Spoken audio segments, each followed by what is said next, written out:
thank you, Chairman Wyden and Ranking Member Risch, for the opportunity to speak to you today about S2166, the Voluntary Agricultural Land Repurposing Act, and for holding this hearing on Western water legislation. Before I get into the act, let me just join the chorus of Senator Kelly, Senator Cortez Masto. Consider this the trifecta in thanking and praising the work of Commissioner Tootin for all she's done for years now, not just the last couple of months, but for some time now, to keep us together on the Colorado River. And now the harder work begins as you look at what the framework and the agreements will be from 2027 and beyond. But to the issue before us today, as I'm proud to remind all my colleagues, California is the #1 agricultural state in the country and does more than its part to feed the nation. But it is getting harder and harder as California and much of the West continues to face extreme weather whiplash. We've endured through severe drought that's forced farmers to fallow productive land, drought that's also decimated our environment and wildlife, only to now suffer through recent winter storms that flooded our orchards and forced the evacuation of entire communities. Now, every year, Californians figure out how to weather the latest storm or drought so that the rest of the country can continue to eat. But if this is going to continue, we will need bold action to protect California's and the West's rural economies, our agricultural economies, and our communities' access to drinking water and our environment. So I'm glad to see Commissioner Tootin here with us today. In April, the commissioner was in Southern California when we together announced over $300 million in federal funding from the bipartisan infrastructure law to strengthen infrastructure and improve water delivery canals in California, which, by the way, are a prime candidate for what Senator King was talking about. Solar panels over canals generate renewable energy and reduce evaporation. It's a win-win.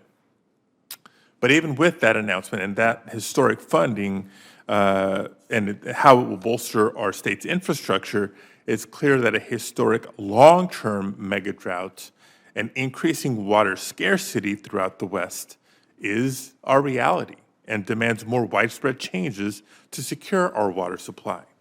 Every day we see the threats of water scarcity in the Colorado River Basin's water shortage, the Great Salt Lake's decline to record low levels, and California's subsidence due to groundwater overdraft in the Central Valley.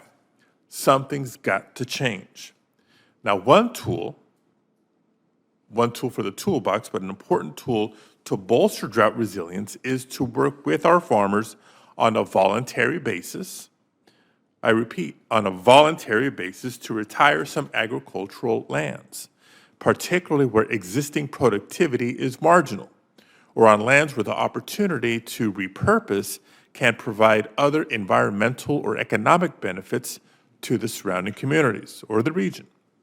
In fact, in California, it's estimated that at least 750,000, maybe as many as 1 million acres of farmland will need to come out of production due to water scarcity.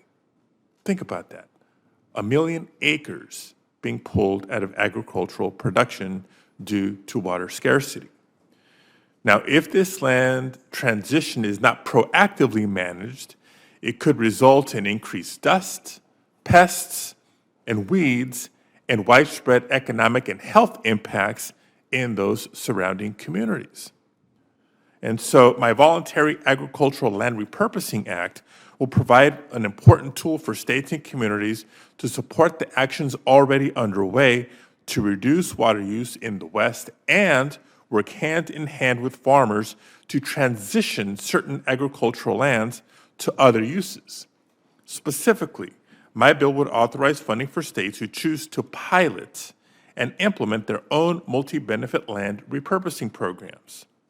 Eligible state-run programs must be basin scale, so we're talking about thinking big here, reduce consumptive water use, and repurpose irrigated agricultural land for at least 10 years. So we're not talking about a temporary retirement of agricultural land, minimum of 10 years.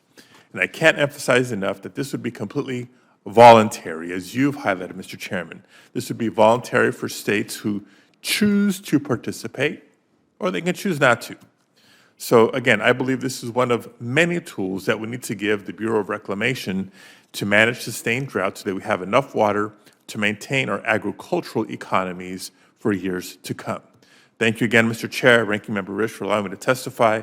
Look forward to working with you, your staffs in this committee, and stakeholders to move this bill through committee Thank and you, into law. Senator Padilla, and I was struck listening